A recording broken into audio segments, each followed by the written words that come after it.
Pagtulunan sa sibahan, ang bag-ong kasabutan. Human mamulong ang Diyos sa makadaghan, pinaagi sa mga propita, namulong siya sa katapusang higayon, pinaagi siyang anak, sa pag-abot sa hustong panahon. Si Jesus mao ang bugtong anak nga walay sinugdan ni katapusan, ang pulong diha sa Diyos og siya Diyos. Ang anak sa Diyos na himong tao, si Jesus ang matuod nga tao, dili multo, ni Diyos nga nagpakaron ingnong tao, nagpaubos siya ingon nga ulipon og namatay sa krus. Gawas lang sa pagkausab sa iyang panagway, ang himaya sa Diyos nga diha unta niya isip anak, wala ipadayag sa iyang tawhanong kinaiya. Mas gipalabi niya ang pagpuyo og pagtubo, taliwala sa mga pag-antos sama sa ubang tao. Sukad pa sa sinugdan, nakamatngon na si Jesus kinsa siya. Wala hinuon ni magpasabot nga nasayad siya sa tanan, kay inanay ang iyang pagkadiskubre sa mga tahas iyang misyon. Misulod si Jesus sa atong kasaysayan. Gisaysay sa Ebanghelyo ang iyang pagkahimugso, ang sinugdan sa iyang pagpangalagad, ang iyang kamatayon sa panahon ni Pilato, ang gobernador og ni Caifás ang labang pari. Nataw siya sa Bethlehem og mitubo sa Nazaret. Din siya nagtrabaho. Wala siya matinunan ni bisang kinsang magtutudlo. Nagsugod si Jesus pagwali sa mga sinaguga o sa pagmantala sa paghari sa Diyos. Iyang gipundok ang mga tao, wala madugay, miabot ang kalisdanan o gihalad ni Jesus ang iyang panahon pag-umol sa iyang mga tinunan, nga mahimong sentro sa iyang simbahan. Dayon, giandam niya ang iyang kamatayon, nga gipurung-purungan sa iyang pagkabanhaw. Si Jesus naghimog mga milagro sama sa gibuhat sa bang propita, apan sa lahi nga paagi isip tao nga dunay Diyos nung gahom. Sainrang napahimutang niya ang iyang kagalingon sa lugar nga iyara sa Dios. Namahayag siya nga usa siya sa amahan. Kasagaran midumili si Jesus nga tagon anak sa Dios, kay nabatasan nila nga kining tituluha angay lang sa mga hari sa Israel. Lahi kayo ang matang sa pagkaanak ni Jesus, busa mas palabihon niya nga tawgon siya anak sa tao. Sama sa giingon sa Daniel Kapitulo 7, versikulo 13. Apan una si Pedro, unya ang simbahan, miila nga si Jesus mao ang anak sa Dios. Ang way katapusang anak samahan, wala mo kunsad gikan sa langit, aron mo uban sa katawhan. Hinuon na tao siya gikan sa usa ka katawhan, ang Israel, o gikan sa usa ka babae, si Maria, nga nalambigit sa talagsaong paagi sa Diyos noong laraw samahan.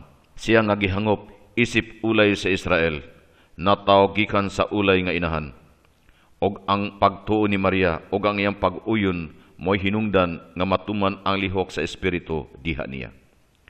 Si Maria miapil sa Ebanghelyo, sa pagbalaan ni Juan nga magbubunyag, sa pagsugod ni Jesus pagpangalagad, og aron madawat ta isip mga anak nga sinagop. Gisgutan siya sa pagkatao o pagkabata ni Jesus.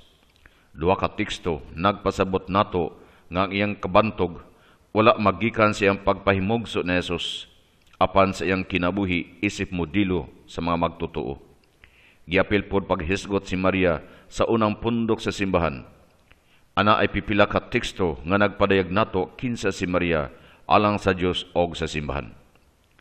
Gisugdan ni Jesus pagmantala ang bag-ong panahon nga gipahibalo sa mga propita, ang panahon nga ang Diyos maghari sa iyang katawhan. Gisangyaw ni Jesus ang gingharian sa Diyos o gingharian sa langit.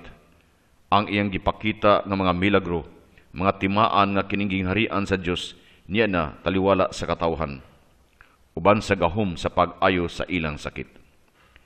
Ang gingharian sa Diyos, nagkulugan nga ang Diyos nagpadayag na karon sa iyang kagalingon isip amahan, og angay siyag ilhon sa iyang mga anak. Ang tibok kabag-o sa gingharian, nagbarog sa bag-ong kaamguhan sa Dios, kaamguhan sa amahan, og anak, nga nagwagtang sa karaang larawan sa magsisilot sa Dios, nga dunay kusganong gahom, og layo ra kaayo sa mga tao. Ang gingharian sa langit, unang gisangyaw ngadto sa mga kabus. Sila ang unang makasulod ini, og doon sila'y mahokmanong buluhaton pagsangyaw ining ginghariana. Dili kay mas maayo silang tao, kung dili kay mas mapadayag pag-ayo ang gahom sa Dios diya sa tawhanong kahuyang. Og kay nagtinguha ang Dios pagluwas sa nawala, iyang gipaubos ang mapahitason o gipataas ang mapaubsanon. Mahinungdan kaayo nga ang unang mga saad sa gingharian didto gipahibalo sa usa ka bantugang hari og ang katapusan sa mga kabus ni Yahweh. Sa dinagdaog nga magtutuo nga gipahimuslan sa mga dato og oportunista, kining mga kabus mas daling mudawat sa ebanghelyo. Ang paghari sa Dios wala magpasabot nga pasagdan lang sa tao ang Dios nga mag-inusarang mulihok, apan nga ang mga tao mismo ang mulihok diha sa mas dakong kagawasan kay nalingkawas sila sa naandang pagpihig og nadasig sa pagpihig og sa mga balaod og nadasig paggamit sa ilang abilidad. Ang kaluwasan dili makabot gikan sa ibabaw pinaagi sa pagwagtang sa dawtan. Binhi ni nga gitisok taliwala sa katawhan nga inanayng motubo una sa kasiladman sa tao og makita ni sa kadaghanan dayon makongkrito diha sa simbahan. Ang mga tao sa panahon ni Jesus naghuna-huna nga ang gingharian magsugod human sa hukom sa Dios nga mulain sa maayo og sa dawtan. Namulong si Jesus nga ang hukom dili pa karon. Hinuon karon ang matagtaw gihukman na sa iyang pagdawat o dili sa ebanghelyo. Ingon sab ini ang mahitabo sa kanasuran. Gipailan ni Jesus ang iyang kaugalingon isip bugtong nga pinadala sa amahan og nakita sa mga apostol ang talagsaong relasyon nga naghiusa niya sa amahan. Si Jesus mingon, akong amahan og inyong amahan. Wala siya maingon, atong amahan. Gihatag ni Jesus ang mga Hudiyo sa pag-ila nga nagpuyo sila sa talagsaong higayon o nga angay nilang sulbaron ang kalisidanan nga nakabahin nila. Pinagi sa pagdawat ining bag-ong panglantaw sa Dios nga amahan og ang kamahinungdanon sa kaluoy og pasiguli. Ang kadaghanan sa mga Hudiyo wala motubag ining tawag. Ang panatiko nilang relihiyon mihatod nila sa kalaglagan sumala sa gitagna ni Jesus. Ang simbahan mao ang espirituhanong katawhan sa Dios. Ang simbahan nagpasabot sa asemblea nga gipundok sa Dios o sa asemblea sa mga pinili sa Dios. Gitawag sab sila mga balaan, ang simbahan sa mga balaan. Aron pagbag-o sa Israel o pagpakaylap sa gingharian sa tanang kanasuran, gitukod ni Jesus ang simbahan diha ni Pedro og sa mga apostol. Ang kakulang sa pagtuo sa ang katawhan nakaaghat ni Jesus pagmugna og simbahan isibag-ong katawhan sa Dios nga bukas sa pagdawat sa tanang kanasuran og mopatuman ni sa gingharian sa Dios. Ang mga tinun-an misunod ni Jesus og mituo niya, gikan nila iyang gipili ang gusto niya nga maiyang apostolis. Mahiligi sila sa iyang simbahan. Gipangayo ni Jesus gikan nila ang pagsakripisyo sa kaugalingon ug ang himpit nga kamatinud-anon kaniya. Gitudluan sila ni Jesus sa mga sukaranan sa kinabuhi sa simbahan. Ang labing dakong mag-alagad sa uban, walay tawgog amahan o magtutudlo apan ang dunay gahom motahod sa fundamental nga kaangayan sa tanan ug ang ilang direkta nga relasyon sa Dios. Ang labing dakong balaod mao ang gugma nga ipakita una sa tanan sa pagpasaylo og sa kabalaka alang sa kayusa. Ang mga desisyon sa simbahan aprobahan sa Dios. Ang paglambo sa gingharian diha sa kalibutan nga misalikway sa kahayag mahimong dugukan sa mga kasamok og hinungdan sa pangluto sa simbahan. Ang unang krisis mao ang pagkapukan sa Hudiyong nasod. Ang ubang krisis mosunod hangtod sa katapusan nga makasaksi sa pagbalik ni Kristo og sa hukom. Dili aksidente ang kamatayon ni Jesus. Sukad sa sinugdan, nag-andam siya pag-atubang ini. Iyan ang gitagna sa makadaghan. Gidawat niya ang responsibilidad ini sa hingpit, sa kasayuran nga kinintaknaa, takna sa iyang kadaugan. Ang sakripisyo ni Jesus susama sa kaduhang pagpadayag sa hustisya sa Dios, nga mohingpit sa daang kasabutan. Ang Dios nga mosilot, mipapahawa sa makasasala. Ang Dios na himong tao, miayo sa madawtang tao o midawat sa ilang pagsalikway niya. ang manluluwas nga Dios, mipadayag sa iyang kaharianon, gipili ni Jesus ang katapusang lugar aron pagluwas. Ang nabiktima sa katilingban, makahasol nato human sa ilang kamatayon, gipili ni Jesus ang katapusang lugar aron maghinulsol ang katilingban nga misalikwa niya mismo. Sa ingon, iyang madala ang tanang tao ngadto niya. Sukad sa sinugdan, ang katawhan mihalad og mga sakripisyo. Ang halad sinunog, nagpadayag sa himpit nga pagtugyan sa tao ngadto sa Dios. Ang dugo nga giula alang ni sa kapasayloan sa mga sala. Ang pagkaon sa mga biktima diha sa bangkiti sa pangalawat makapaambit sa mga partisipante sa Diyos nung kabalaan. Ang sakripisyo sa karnero makatabang pagbag-o sa kasabutan sa Diyos uban sa iyang katawhan. Ang kamatayon og pagkabanaw ni Jesus nahimong bag-o og panapos nga sakripisyo nga mipuli sa tanang nangaging sakripisyo. Hinungdan ni pagtawag ni Jesus nga kordero sa Dios. Ang iyang sakripisyo sa magbag-ong Paskwa. Ang Paskwa nagpasabot og pagpasaylo, padulong sa balaan og walay katapusang kinabuhi. Ang sakripisyo ni Jesus midala niya sa kahingpitan og sa pagdawat sa mga gasa nga naghimo niyang pangulo og ulo sa tanang katawhan. Diha sa pag-ula siyang dugo, ang sakit niyang kamatayon nagdalag kapasayloan sa mga sala alang sa tanang katawhan.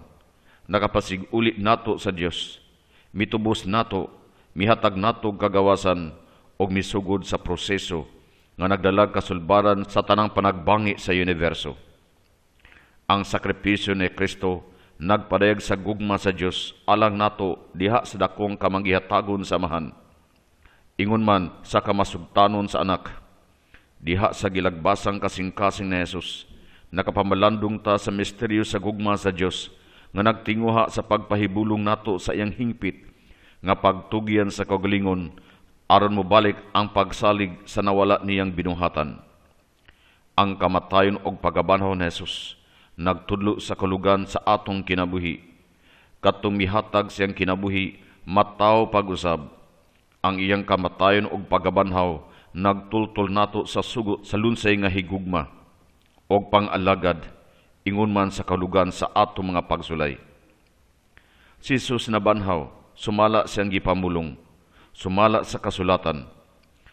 Ang mga pagpakita sa nabanhawng Jesus didto sa Jerusalem og sa Galilea. Ang pagkabanhaw dunay dubling kahulugan. Si Jesus mibalik sa kinabuhi og si Jesus gihimaya o gibayaw. Ang katapusang pagpakita ni Jesus o ang pagkayab sa langit nagpadayag ining ikaduhang aspekto sa pagkabanhaw. Sa pagkabanhaw, ang katawhanon ni Jesus kinatibok ang nabag-o pinaagi sa Dios nung gahom. Iyang nadawat ang kahingpitan sa kinabuhi nga gipaambit samahan sa anak. Giilan na si Jesus nga anak sa Dios, isip anak nga larawan sa himaya samahan. Si Jesus ang anak sa Dios nga nahimong tao, pagpadayag sa dili makita nga Dios ining binuhat nga universo. Katumanan siya sa magisaad sa daang kasabutan. Isip tao, siya ang ulo sa tanang binuhat, labaw sa tanang binuhat, material o espirituhanon. Si Jesus naggikan sa Dios, nga mibalik sa amahan, pinaagi siyang kamatayon og pagkabanhaw. Sa ingon nga iyang pagkaanak nga naghiusan niya sa amahan, mabot sa kahingpitan, aron mapadayag sa simbahan ang pagtuo kang Jesus. Ang anak sa Dios na himong tao, Dios nga uban sa amahan, nga gitawag sa simbahan og Ginoo. Sa duha ka ngalan nga pulos nagpasabot og Dios, ang Dios o Ginoo, gigamit sa simbahan, ang una alang samahan og ang ikaduha alang ni Kristo. Gipulihan ni Jesus ang hulagway sa Dios nga nag-inusara sa Dios nga nakighiusa. Di naay pag-inambitay tali samahan og sa anak, pag-inambitay uban sa Espiritu Santo. Ang simbahan sa mga apostol nagbunyag sa talagsaong ngalan samahan og sa anak og sa Espiritu Santo. O giilan niya ang bugtong Dios diha sa tulo ka Dios nung persona nga gitawag natog Santos nga Trinidad. Ang nabanhawng Jesus mao karon ang Ginoo sa kasaysayan. Sa ato pa ang nagdumala og nagpadagan sa mga pirsang material og espirituhanon, makita og dili makita, nga naghulma sa kasaysayan sa katawhan. Gipakita ni Pablo nga si Kristo mas gamhanan kaysa magahom sa kalangitan nga kaniadto gituuhan nga nagdumala sa palad sa tao og sa kasaysayan.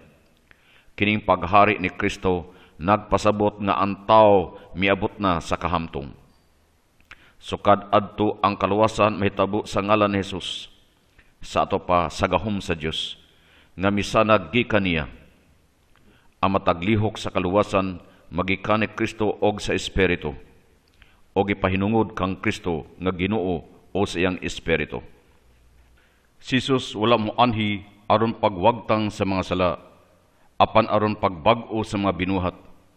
Kining bag-ong pagbuhat makab-ot lang pinaagi sa gasa sa Espiritu Santo. Labaw sa tanan, kining kalihukan nagpasabot sab og pagkabanhaw sa katawhan og ang malukpanong pakig-uli. Ang paglapas ni Jesus sa adlawng Sabado og ang pagpuli sa Sabado sa Domingo nagpadayag sa iyang tinguha pagbag-o sa unang pagmugna nga gihimo sa unong kaadlaw. Kini ang katumanan sa gipahibaluna sa mga propeta. Ang kamatayon ni Jesus nagtimailhan sa kamatayon sa nag-una niya. Ang mga sala gipasaylo, ang mga balaod og tulmanon sa reliyon nga gitudlo sa Biblia nawad-ag bili. Ang tanang kalainan sa pagkababay og pagkalalaki sa hutong og sa kaliwat giwagtang na. Mga bag-ot ang binuhat nga nagpadulong sa kahingpitan sama sa Dios nga Amahan. Kining bag-ong pagmugna kinahanglan bukas nga modawat sa tibuok nga universo. Ang bag-ong pagmugna nagpasabot labi na gyud sa pagsalikway sa mga balaod sa daang kasabutan kay mga anino lang ni sa bag-ong kahimtang nga gisugda ni Kristo. Ang pagsandig sa tuli o sa ubang tulumanon sa balaod mo'y pagbalik sa daan o pagdumili sa grasya sa Dios. Ang tao nga maningkamot alang sa pagkatarong pinagi sa pagtuman sa mga tulumanon, nawad-an hinuon sa lunsay nga hustisya o kabalaan nga mo'y gasa sa Dios diha ni Kristo. Ang bag-ong pagmugna makab-ot pinagi sa gasa sa Espiritu Santo nga naghatag og kinabuhi. Ang kahimayaan ni Jesus naguna sa gasa sa Espiritu. Ang Espiritu naghimo natong gawasnon o nagpasaylo sa atong mga sala. Naghimo siya nato nga iyang mga anak, iyang gipakita nato ang tinago nga laraw sa Dios. Ang pagpadayag sa Espiritu diha sa simbahan mo'y unang mga bunga o pasalig sa atong hingpit nga kabag-uhan sa kalibutan nga umaabot. Ang bag-ong pagmugna wala makailas sa kamatayon ang sangputanan sa sala. Tinuod nga ang bahin nato nga gitawag og tao sa gawas o daang kaugalingon o karni nagpadulong sa kamatayon. Apan ang naa sa sulod, buhi pinaagi sa pag-ambit diha sa Espiritu. Ang nabanhawng Jesus naghatag nato sa gahom sa pagkabanhaw og itang banhawon. Gibutyag ni Jesus ang misteryo, ang katingalahang plano nga gitaguan. Ang tumong sa tibok pagbuhat, pagluwas o pagbalaan, mao ang pagdaig sa grasya sa Dios o sa iyang kaayo. Ang tanan gitugyan sa pinanggang anak o pinaagi niya, gidawat ni Satanan. Ang tanang katawhan gitawag aron mahimong usa ka lawas, diha niya o pinaagi niya makaambit sa mismong himaya sa Dios. Kining katingalahang plano nasugdan diha sa kaluwasan sa Israel og mikuyanap sa tibok universo. Kining misteryo nangitang malukpanong pasig-uli sa kalibutan nga nabahin sa kinaiyahan, mga dawtang hukom og sala. Ang misyon sa mga apostol mao ang pagsangyaw o pagpakuyanap ining pasig-uli nga gisangyaw na ni Jesus. Ang sentrong diwa sa reliyon sa bag-ong kasabutan mao ang pag-abot ining pasig-uli. Nining misyon migawa si Jesus nga talag sa untig pataliwala, tali sa Dios og katawhan. Sanglit siya ang nangayo alang nato o nakakuha alang nato sa mga gasa sa bag-ong kasabutan. Nahimutang kabahin sa bag-ong pagbuhat isip gasa sa Dios. Kining mahukmanong lakang ang atong kaluwasan dili ganti sa atong katakus o mga maayong buhat apan nakab-ot pinaagi sa pagtuo. Sumala ni Juan, ang pagtuo naglangkob sa pag-ila sa bugtong nga gipadala sa Dios.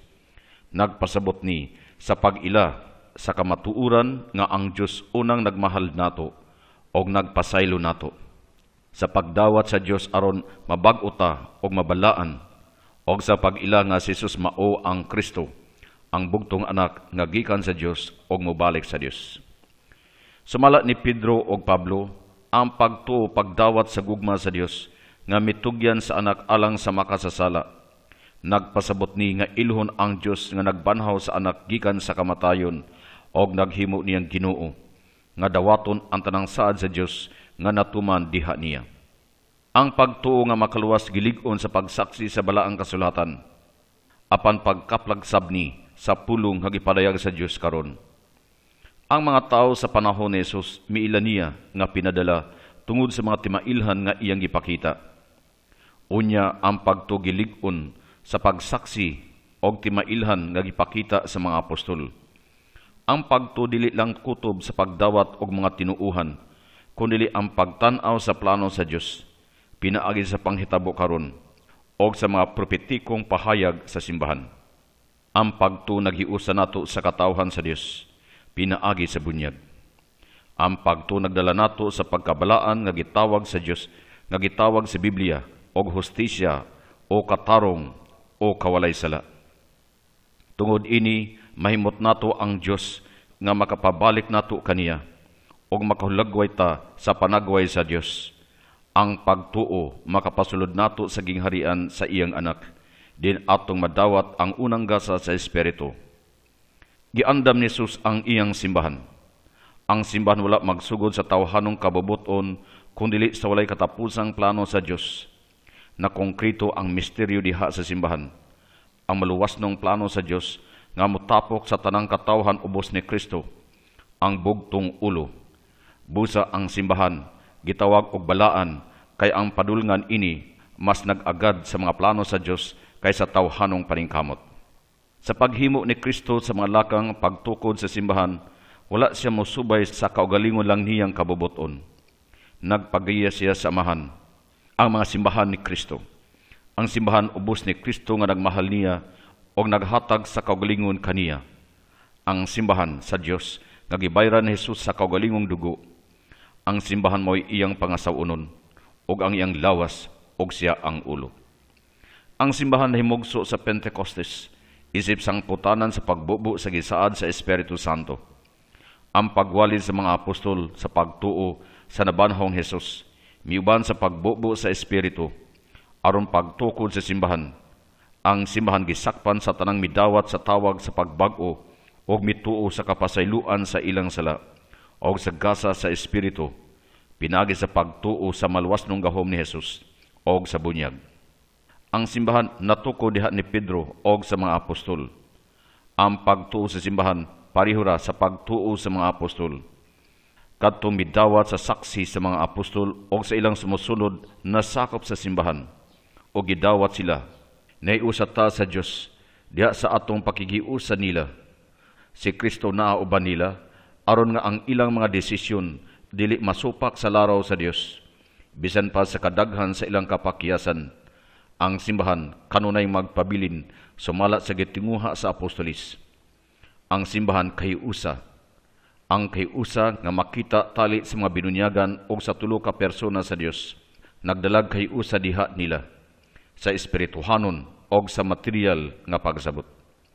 Ang simbahan presensya sa Dios nung kamaturan dinhi sa atong kalibutan. Pagpadayag siya sa gugma sa Dios o bisan pa sa kahuyang sa iyang mga sakop, timaan siya sa maluwas ng presensya sa Dios o gilig-on sa Dios. Ang simbahan kay usa sa mamagtotoo din ang Dios magpadayag sa kaugalingon. Busa makaingon ta nga ang simbahan mao ang sakramento sa Dios. Ang lanlaing rito nga gitawag og mga sakramento gikan ni Kristo og sa iyang apostolis. Pinaagi nila na padayag og nabuhi ang maluwas ng buhat sa Dios. Ang bunyag sa tubig og sa Espiritu Santo uban sa Espiritu og kalayo, sa tubig uban sa pulong, sa ngalan sa mahanog sa Anak og sa Espiritu Santo, sa ngalan sa Ginoong Hesus, bunyag alang sa patay, bunyag og mga bunyag, ang mito na bunyagan aron madawat ang kapasayloan sa mga sala, Ang bunyag nagpasabot og kamatayon sa makasasalang kagahapon og pagsulod sa nabadahong kinabuhi. Paglimpyo ni sulod sa kaugalingon pinaagi sa dugo ni Kristo. Bag-ong pagkatawo gikan sa ibabaw, pagkatawo diha sa espiritu. Ang bugtong bunyag diha sa pagtuo nakapay-usa natog balik sa bugto nga lawas. Ang bunyag nagdala nato ngadto sa kinabuhi diha ni Kristo sa kinabuhing Kristohanon. Ang pagtapion sa makamot aron lig-unon ang bunyag og ihatag ang mga gasa sa espiritu. Ang rito nga kumpirmasyon dili mahimo ni bisag kinsang ministro lang. Ang obispo maoy ministro niini. Ang angay kahadlukan sa binunyagan mao kung mawala ang pagtuo ug paglaom. Kung wala na pagtuo ug paglaom, mawala ang tinguha og posibilidad nga mapasaylo ang mga sala. Mao ni ang matang sa mga sala nga nagdalag kamatayon. Ikasalikway sa simbahan ang makasasala kung dili sa mag-usab sa batasan ug mohangyo sa Dios nga pasidad-an siya pinaagi sa silot. Ang paghilog sa masakiton gibansay na sa mga tinun-an ni Jesus o gipiyal ni sa mga pangulo sa simbahan. Ang pagtapion sa mga kamot aron pagbayaw sa mga ministro sa simbahan. Ang kaminyoon sa mga Kristiyanos dunay kaugalingong kasuguan. Sakramento ni kay naglarawan man sa buhing katumanan sa kayusa ni Kristo o sa simbahan. Ang Eucharistia o ang panihapon sa Ginoo o ang pagpikas-pikas sa pan o ang katukuran. Ang ubang teksto sa daang kasabutan naghulagway o nagpatinaw sa kulugan sa mga sakramento, labi na sa bunyag, sa Eucharistia, sa kaminyoon.